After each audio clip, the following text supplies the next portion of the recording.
हाँ जी। हमारा टॉपिक चल रहा था एंडोक्राइन ग्लैंड।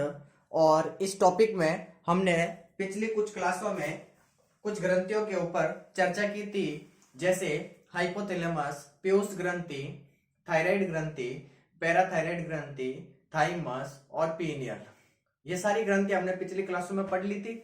आज हम एक नई ग्रंथि शुरू कर रहे हैं जिसका नाम है अग्नाशय ग्रंथि। पहले हम नॉर्मल बातें करेंगे कि जो अग्नाशय ग्रंथि है ये कैसी है, लंबाई, वजन, कहाँ पाई जाती है, फिर इन ग्रंथियों से कौन सा हार्मोन निकलता है और उन हार्मोनों के अल्प स्त्रवण से कौन से रोग होंगे और उन हार्मोनों की अधिकता से कौन से रोग होंगे, वो देखते हैं। तो देखिए, शुरू करते हैं। सबसे पहले अग्नाशय ग्रंथि कहाँ पाई जाती है उसके बारे में बात कर रहे हैं। देखिए, अग्नाशय ग्रंथि,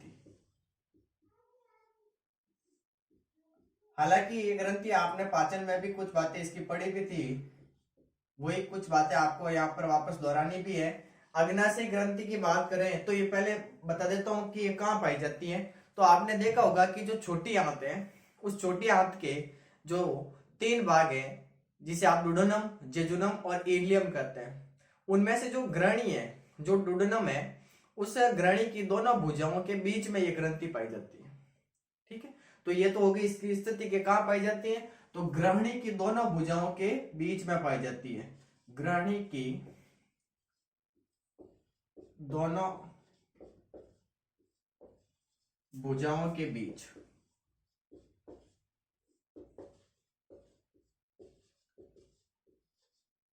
ग्रहणी की दोनों भुजाओं के बीच में ये पाई जाती है। तो इसकी स्थिति हो गई।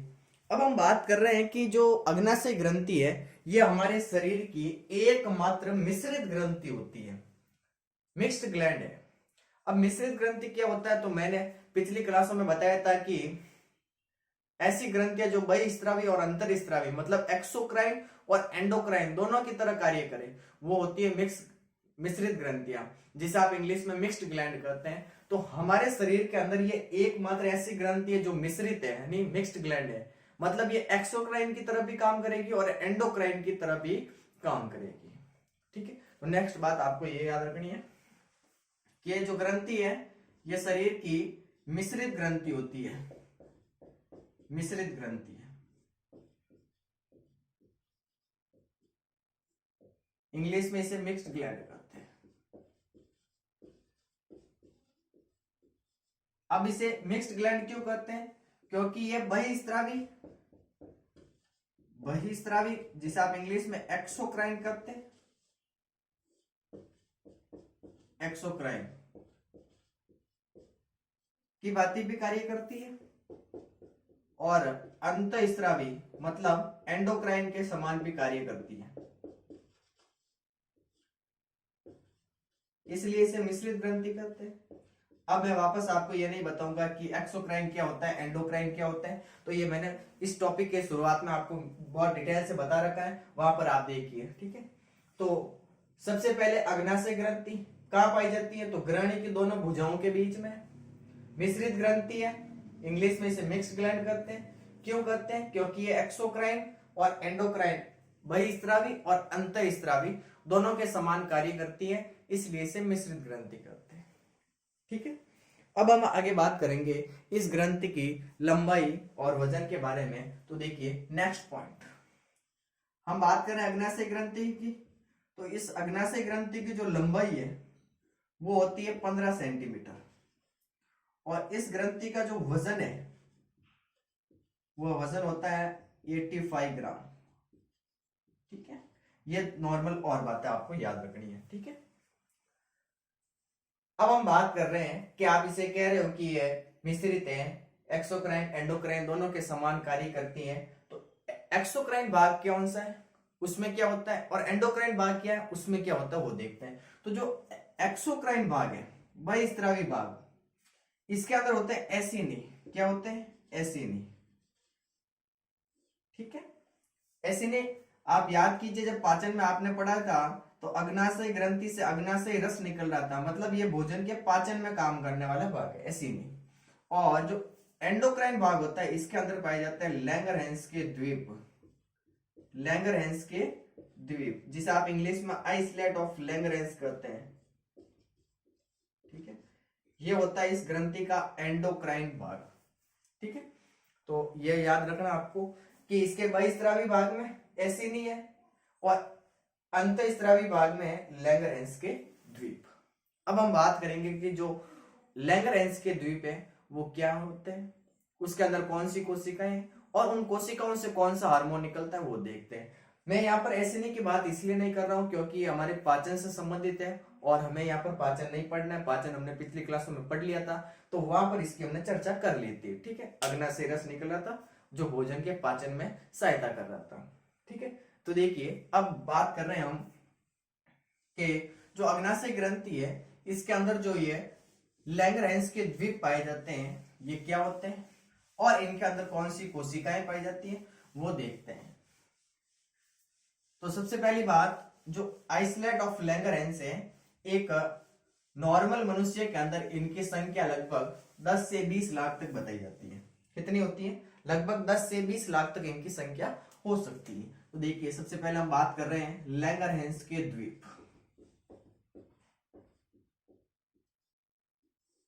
लैंगरहैंस के द्वीप जिसे आइसलेट ऑफ लैंगरहैंस कहते हैं। एक नॉर्मल मनुष्य के अंदर लैंगरहैंस के द्वीप की संख्या लगभग 10 से 20 लाख होती है। तो सामान्य मनुष्य के अंदर पूछ ले कि कितने होते हैं लैंगरहैंस के द्वीप, तो लगभग इनकी संख्या 10 से 20 लाख तक होती है। ठीक है, पहली बात आपको ये याद रखनी है। अब हम बात कर रहे हैं कि जो लैंगरहैंस के द्वीप है इनमें मोस्टली 3 प्रकार की कोशिकाएं होती है। मैं थोड़ा सा आपको अलग पेन से बताने का प्रयास कर रहा हूं। तो इसमें 3 प्रकार की जो कोशिकाएं हैं वो कौन कौन सी है? एक कोशिका होती है जिसको आप कहते हो अल्फा कोशिका, एक होती है बीटा कोशिका और एक होती है डेल्टा कोशिका। अब ये कोशिकाएं क्या होती है, कौन सा हार्मोन निकालती है, वो भी हमको देखना है। तो देखिए सबसे पहले लैंगरहैंस के द्वीप में 3 प्रकार की कोशिकाएं हैं। 3 प्रकार की जो सेल्स हैं कौन कौन सी है? तो देखिए सबसे पहले होती है अल्फा कोशिका, दूसरी होती है बीटा कोशिका और तीसरी होती है आपके सामने डेल्टा कोशिका। तो ये 3 प्रकार की कोशिकाएं पाई जाती है, अल्फा कोशिका, बीटा कोशिका और डेल्टा कोशिका। अब हम इन एक एक कोशिकाओं की पहले चर्चा करेंगे, फिर इन कोशिकाओं से निकलने वाले हार्मोन्स के ऊपर देखेंगे। तो देखिए सबसे पहले हम बात कर रहे हैं कि जो अल्फा सेल है इनके बारे में। जो अल्फा कोशिका होती है इनकी खोज 2 वैज्ञानिक ने की थी, एक का नाम था किम्बल और एक का नाम था मर्लिन। ठीक है, तो किम्बल और मर्लिन ने इसकी खोज की, किम्बल और मर्लिन ने। पहली बात आपको ये याद रखनी है। दूसरी बात आपको ये याद रखनी है कि जो लैंगरहैंस के द्वीप है उनका ये कितना % भाग बनाती है। तो मान लीजिए लैंगरहैंस के द्वीप 100% है अपने आप में, तो ये 100 में से कितना % बनाती है? तो ये बनाती है 20% ओनली। मोस्टली 70% भाग बीटा सेल का होता है, 10% डेल्टा कोशिकाओं का होता है, 20% अल्फा सेल का होता है।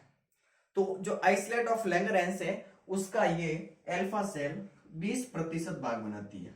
कितना भाग बनाती है? 20% भाग बनाती है। इंपॉर्टेंट बात आती है कि जो अल्फा सेल है इनसे कौन सा हार्मोन निकलता है? तो अल्फा कोशिकाओं से ग्लूकागोन हार्मोन निकलता है। ये बात आपको विशेष याद रखनी है कि कौन सा हार्मोन निकलता है? ग्लूकागोन हार्मोन निकलता है। तो 3 बातें आपको अल्फा कोशिकाओं में याद रखनी है कि भाई अल्फा सेल खोज किसने की? किम्बल और मर्लिन 2 वैज्ञानिक थे, इन्होंने सबसे पहले अल्फा सेल को खोजा। आइसलेट ऑफ लैंगरहैंस, जो लैंगरहैंस के द्वीप है ये उनका 20% भाग बनाती है और इन कोशिकाओं से कौन सा हार्मोन निकलता है? ग्लूकागोन हार्मोन निकलता है। ठीक है, ये आपको अल्फा सेल पे याद रखना है। बीटा सेल में कुछ और बातें हैं जो लंबी है, मैं एक बार इसको रफ करके बताऊंगा। तो ये आप अल्फा सेल में यहां तक याद कीजिए। क्या याद रखना है कि सबसे पहले अल्फा सेल खोजा किसने? किम्बल और मर्लिन ने। जो लैंगरहैंस के द्वीप है उनका ये 20% भाग बनाती है और इन कोशिकाओं से ग्लूकागोन हार्मोन निकलता है। ये आपको बेसिक बातें याद रखनी है। अब हम बात कर रहे हैं बीटा सेल की जो हमारे काम की और इंपोर्टेंट भी है। तो दूसरे नंबर पर जो सेल आती है उनका नाम है बीटा सेल।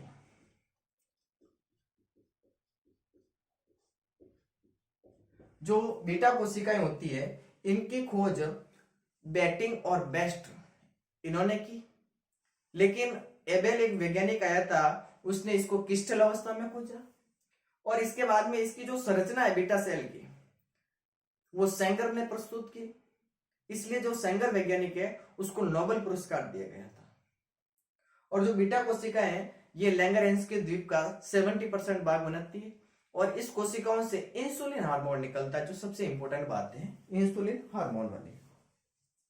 तो नॉर्मल बातें देखो पहले आपको पता होनी चाहिए कि सबसे पहले बीटा सेल के बारे में खोज किसने की, बेटिंग और बेस्ट ने। एक एक पॉइंट को याद रखना, खोज का पूछे तो बेटिंग और बेस्ट, ये दो वैज्ञानिक। इसके बाद में एक वैज्ञानिक आया था जिसका नाम था एबेल। एबेल ने इसको क्रिस्टल अवस्था में खोजा। कौन सी अवस्था में खोजा, क्रिस्टल अवस्था में।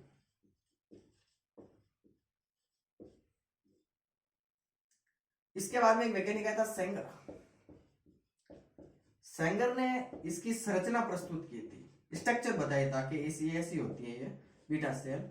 इसलिए इस जो सेंगर वैज्ञानिक है इसको नोबेल पुरस्कार दिया गया था, नोबेल प्राइज दिया गया था, नोबेल पुरस्कार दिया गया था या इससे सम्मानित किया गया था, बात ये की है। ठीक है, अब बात कर रहे हैं कि जो लैंगरहैंस के द्वीप है उनका ये कितना परसेंट भाग बनाती है, तो ये 70% भाग बनाती है। जो लैंगरहैंस के द्वीप है उनका ये 70% भाग बनाती है। और इस बीटा सेल से एक हार्मोन निकलता है जिसका नाम है इंसुलिन हार्मोन। कौन सा हार्मोन निकलता है, इंसुलिन हार्मोन निकलता है। ये आपको विशेष याद रखना है, बीटा सेल से कौन सा हार्मोन निकलता है, तो इंसुलिन हार्मोन निकलता है। तो ये सामान्य बातें आपको बीटा सेल में याद रखनी है। फिर हम बात कर रहे हैं डेल्टा सेल की, जिसमें आपको 2-3 बातें याद रखनी है। जैसे डेल्टा सेल, जो डेल्टा सेल है ये लैंगरहैंस के जो द्वीप समूह है उनका बचा हुआ 10% भाग बनाती है, 10% भाग बनाती है। और इन कोशिकाओं से एक हार्मोन निकलता है जिसका नाम है सोमेटोस्टेरोन। ये हार्मोन निकालती है कौन, बीटा कोशिकाएं। ठीक है, तो देखिए ये हो गई इनकी सेल्स के बारे में बातें और इनसे निकलने वाले हार्मोन्स के ऊपर बातें। अब हम एक एक हार्मोन्स के ऊपर चर्चा करेंगे कि जो इंसुलिन हार्मोन है वो करता क्या काम है, फिर इनकी कमी से कौन से रोग होंगे। फिर हम बात करेंगे जो बीटा सेल है उनसे जो निकलने वाला इंसुलिन है उसकी बात कर ली, अल्फा से निकलने वाले ग्लूकागोन हार्मोन का कार्य और डेल्टा से निकलने वाले सोमेटोस्टेरोन हार्मोन के बारे में जो कार्य होते हैं वो देखते हैं। तो देखिए मैं रफ करता हूं। अब हम बात कर रहे हैं एक एक हार्मोन्स को लेते हुए। मैं सबसे पहले आपको इंसुलिन के बारे में बताऊंगा क्योंकि यही सबसे इंपॉर्टेंट बात आती है इंसुलिन की और एग्जाम में यही से प्रश्न पूछे जाते हैं।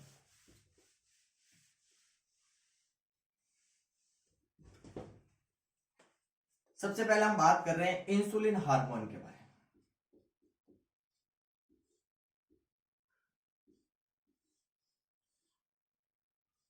सबसे पहली बात पूछ ले कि ये कौन सी कोशिकाओं से निकलता है, तो ये बीटा सेल से स्रावित होता है। पहली बात तो ये याद रखनी है आपको कि इंसुलिन हार्मोन का स्रावण कौन सी कोशिकाएं करती हैं, तो बीटा कोशिकाएं करती हैं।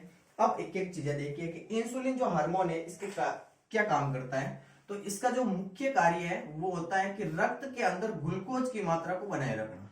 रक्त में ग्लूकोज की मात्रा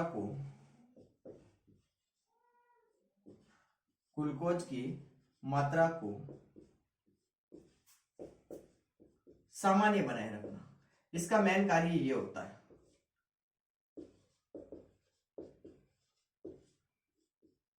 ये इंसुलिन का मुख्य कार्य है कि जो हमारा ब्लड है उस ब्लड के अंदर जो ग्लूकोज है उस ग्लूकोज को एक लेवल में रखना, ब्लड के अंदर ग्लूकोज की मात्रा को मेंटेन करके रखना, बनाए रखना, न बढ़ने देना न घटने देना। ये इसका इंपॉर्टेंट कार्य है। रक्त में जो ग्लूकोज है उसकी मात्रा को ये सामान्य बनाए रखता है। इसके अलावा और क्या कार्य करता है, तो देखिए दूसरा इसका कार्य है प्रोटीन संश्लेषण को बढ़ाता है। प्रोटीन संश्लेषण में भी ये काम करता है।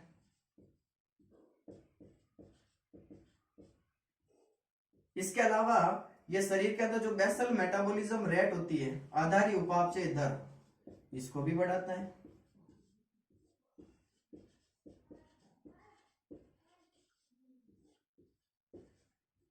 इसके अलावा ये ग्लाइकोजेनेसिस की क्रिया को भी प्रेरित करता है। ग्लाइकोजेनेसिस बहुत इंपॉर्टेंट है। ये ग्लाइकोजेनेसिस है क्या? तो देखिए सबसे पहले जो ग्लाइकोजेनेसिस है वो कहते किसे हैं? तो देखिए जो ग्लूकोज होता है उस ग्लूकोज को ग्लाइकोजन में बदलना, ग्लूकोज के किस में बदलना? ग्लाइकोजन में बदलना, ये क्रिया कहलाती है ग्लाइकोजेनेसिस। क्या कहलाती है? ग्लाइकोजेनेसिस। ये है इंसुलिन का और इंपॉर्टेंट कार्य। ठीक है, तो देखिए सबसे पहले इंसुलिन का स्त्रावण बीटा सेल करती है। इंसुलिन का मुख्य कार्य क्या है? तो रक्त होता है जो ब्लड है, उस ब्लड के अंदर ग्लूकोज की मात्रा को मेंटेन करना इसका मुख्य कार्य है। प्रोटीन संश्लेषण, प्रोटीन सिंथेसिस को बढ़ाता है। बेसल मेटाबॉलिज्म रेट, आधारी उपापचय दर, इसको भी बढ़ाता है। ग्लाइकोजेनेसिस की क्रिया को प्रेरित करता है। अब आप कहोगे ग्लाइकोजेनेसिस क्रिया क्या है? तो जो ग्लूकोज होता है उस ग्लूकोज को ग्लाइकोजन में बदलना ग्लाइकोजेनेसिस कहलाता है। ठीक है, ये तो है इंसुलिन की सामान्य बातें जो आपको याद रखनी है। अब हम बात करें कि जो इंसुलिन हार्मोन है, इस इंसुलिन हार्मोन की कमी से कौन कौन से रोग होते हैं वो देखते हैं। तो इंसुलिन की अल्प स्रावन से होने वाले रोग, इसमें मोस्टली आपको 4 रोग देखने हैं, लेकिन आपने इसमें से एक रोग सुना भी होगा और आसपास में देखा भी होगा, डायबिटीज रोग, जिसे आप डायबिटीज मेलिटस, हाइपरग्लाइसीमिया, ग्लाइकोसूरिया आदि नाम से जानते भी हो, वो वाला रोग। तो इंसुलिन के अल्प स्रावन से होने वाले रोग देखते हैं हम। सबसे पहले रोग में हम सबसे पहले बात करेंगे मधुमेह रोग की। मधुमेह इंग्लिश में से डायबिटीज करते हैं, और इसको क्या क्या नाम से जानते हैं? तो देखिए इसके अन्य नाम भी देख लीजिए। डायबिटीज मेलिटस भी कहते हैं इसे, डायबिटीज मेलिटस भी कहते हैं, इसे ग्लाइकोसूरिया भी कहते हैं, ग्लाइकोसूरिया भी कहते हैं। इसको एक और नाम से जाना जाता है, इसको हाइपरग्लाइसीमिया भी कहते हैं, इसको हाइपरग्लाइसीमिया भी कहते हैं। ये रोग है पहला। मधुमेह कहो, चाहे डायबिटीज मेलिटस कहो, चाहे ग्लाइकोसूरिया कहो, चाहे हाइपरग्लाइसीमिया कहो, बात एक ही है। इस रोग के अंदर होता क्या है? तो जो व्यक्ति का जो मूत्र है, यूरिन है, उस मूत्र के अंदर ग्लूकोज की मात्रा का बढ़ जाना, मधुमेह या डायबिटीज मेलिटस या हाइपरग्लाइसीमिया या ग्लाइकोसूरिया कहलाता है। तो इस रोग के अंदर क्या होता है कि मूत्र के अंदर, मूत्र में ग्लूकोज की मात्रा का बढ़ जाना, ग्लूकोज की मात्रा का बढ़ जाना। कौन सा रोग है? Diabetes mellitus. ये पहली बात आपको याद रखनी है, मधुमेह रोग में ये वाली चीज होती है। दूसरा जो रोग होता है उसका नाम है बहुमूत्रता, पॉलीयूरिया कहते हैं जिसे आप, बहुमूत्रता। इस रोग के अंदर क्या होगा? तो इस रोग के अंदर जो व्यक्ति का जो मूत्र है, उस मूत्र में जल की मात्रा बढ़ जाएगी, मतलब मूत्र का आयतन बढ़ जाएगा, जिससे व्यक्ति को बार बार मूत्र त्याग करना पड़ेगा। ठीक है, ये वाली चीज होगी। तो देखो बहुमूत्रता में क्या होगा कि जो मूत्र है उस मूत्र में जल की मात्रा बढ़ जाती है, जल की मात्रा बढ़ जाती है। जबकि मधुमेह में क्या हो रहा था कि मूत्र में ग्लूकोज की मात्रा बढ़ रही थी, जबकि बहुमूत्रता में क्या होगा कि जो मूत्र है उस मूत्र में जल की मात्रा बढ़ जाती है, जिससे व्यक्ति को जो रोगी होगा उसको बार बार मूत्र लगता है, मूत्र का बार बार लगना, मूत्र का बार बार लगना।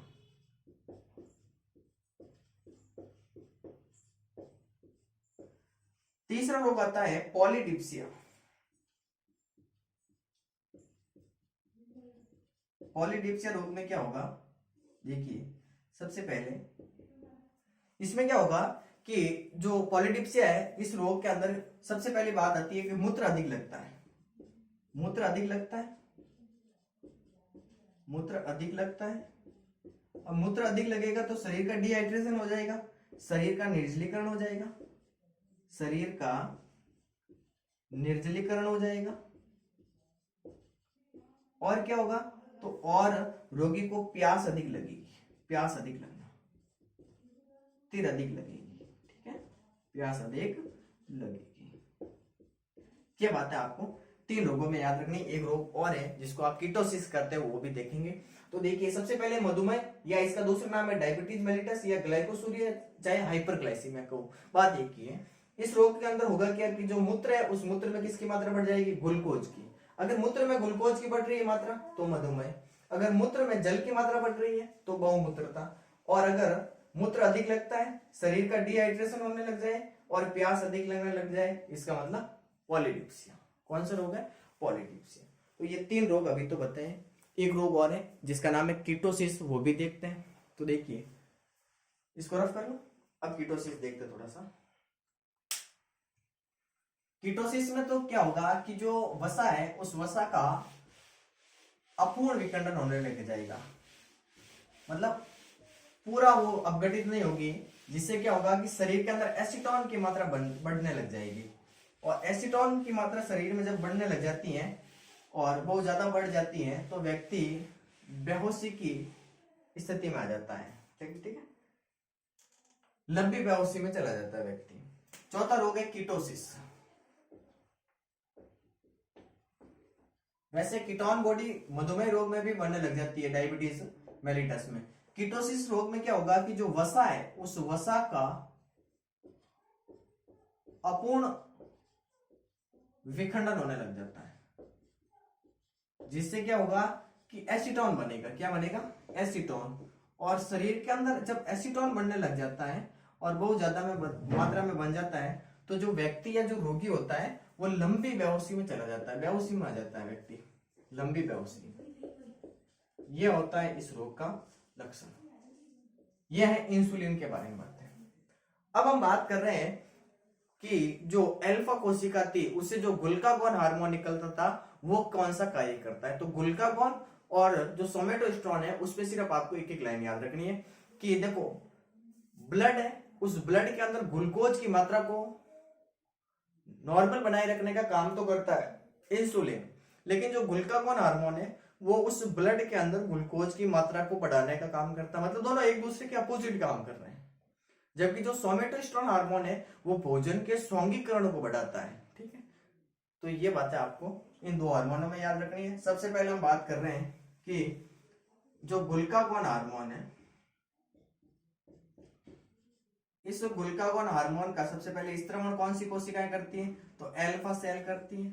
ठीक है, फिर बात कर रहे हैं कि ग्लूकागोन का मुख्य कार्य क्या है? तो ये रक्त में ग्लूकोज की मात्रा को बढ़ाता है, ग्लूकोज की मात्रा को बढ़ाता है।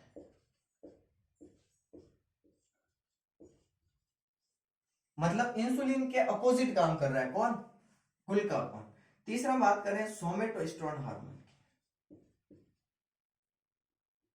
सोमेटोस्टेरोन, जो सोमेटोस्टेरोन हार्मोन है, ये मोस्टली डेल्टा कोशिकाओं से निकलता है और इसका मुख्य कार्य होता है भोजन का स्वांगीकरण, भोजन के स्वांगीकरण को बढ़ाना, स्वांगीकरण को बढ़ाना। ये आपकी इंसुलिन ग्रंथि, सॉरी अग्नाशय ग्रंथि यहां पर कंप्लीट होती है। ठीक है, तो देखिए, एक बार हमने जो भी पढ़ा उसको हम रिपीट करेंगे, फिर हम इसको खत्म करेंगे। तो देखिए, सबसे पहले हमने शुरू किया था जो अग्नाशय ग्रंथि है। मैं एक बार रिपीट कर रहा हूं, आप ध्यान से सुनने का प्रयास कीजिए। जो अग्नाशय ग्रंथि है, ये हमारे शरीर की एकमात्र मिश्रित ग्रंथि होती है, मतलब मिक्स्ड ग्लैंड है, जो एक्सोक्राइन और एंडोक्राइन दोनों के समान कार्य कर रही है। कहां पाई जाती है? तो ग्रहणी की जो दोनों भुजाएं होती है, डुओडेनम है, उन दोनों भुजाओं के बीच में होती है। लंबाई 15 सेंटीमीटर होती है, वजन इसका 85 ग्राम होता है। इसके 2 भाग होते हैं। इसका जो बहिस्त्रावी भाग होता है उसमें ऐसी नहीं होता है, जो इसका 98% भाग होता है। और जो अंतःस्त्रावी भाग है उसमें मोस्टली लैंगरेंस के द्वीप आते हैं, जो मोस्टली 2% भाग होते हैं। एक जो नॉर्मल मनुष्य है उसके अंदर लगभग 10 से 20 लाख तक लैंगरेंस के द्वीप होते हैं। लैंगरहैंस के जो द्वीप है उनमें 3 प्रकार की जो मोस्टली सेल होती है वो है अल्फा सेल, बीटा सेल और डेल्टा सेल। अब अल्फा सेल क्या होती है, तो देखिए सबसे पहले अल्फा सेल जो है इसकी खोज किम्बल और मर्लिन ने की थी। कुल लैंगरहैंस के द्वीप समूह का ये 20% भाग बनाती है और इनसे गुल्कागोन हार्मोन निकलता है। बीटा कोशिकाएं, बीटा कोशिकाओं की जो खोज है वो बेटिंग और बेस्ट ने की।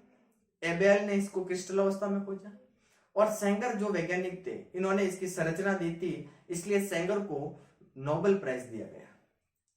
जो बीटा सेल है वो इंसुलिन हार्मोन निकालती है और ये लैंगरहैंस के द्वीप समूह का 70% भाग बनाती है। मतलब सबसे ज्यादा कौन बनाती है, तो वो बनाती है बीटा सेल। डेल्टा कोशिका है जो लैंगरहैंस के द्वीप समूह का 10% भाग बनाती है और इनसे मोस्टली सोमेटोस्टेरोन हार्मोन निकलता है। अब हम बात करें कि इंसुलिन क्या काम करेगा, तो इंसुलिन का जो मोस्टली कार्य होता है वो होता है ब्लड के अंदर ग्लूकोज की मात्रा को नॉर्मली बनाए रखना या उसको मेंटेन करना। इसके अलावा ये प्रोटीन संश्लेषण को बढ़ाएगा, बेसल मेटाबॉलिज्म रेट को बढ़ाएगा, ग्लाइकोजेनेसिस की क्रिया को बढ़ाएगा। अब ग्लाइकोजेनेसिस क्रिया क्या होती है, तो ग्लूकोज का ग्लाइकोजन में बदलना ग्लाइकोजेनेसिस कहलाता है। अब हम बात करें कि इंसुलिन के अल्प स्त्रवण से कौन कौन से रोग होंगे, तो सबसे पहला रोग होता है मधुमेह, जिसे आप डायबिटीज मेलिटस कहो, चाहे हाइपरग्लाइसीमिया कहो, चाहे ग्लाइकोसूरिया कहो, बात एक ही है, शुगर होता है। शुगर में क्या होता है कि जो ब्लड है उस ब्लड के अंदर ग्लूकोज की मात्रा बढ़ जाए, सॉरी जो मूत्र है उस मूत्र के अंदर ग्लूकोज की मात्रा बढ़ जाएगी। ध्यान से सुनना, जो यूरिन है उस यूरिन के अंदर ग्लूकोज की मात्रा बढ़ जाती है और कीटोन्स बॉडी बनने लग जाती है। ये तो है डायबिटीज रोग।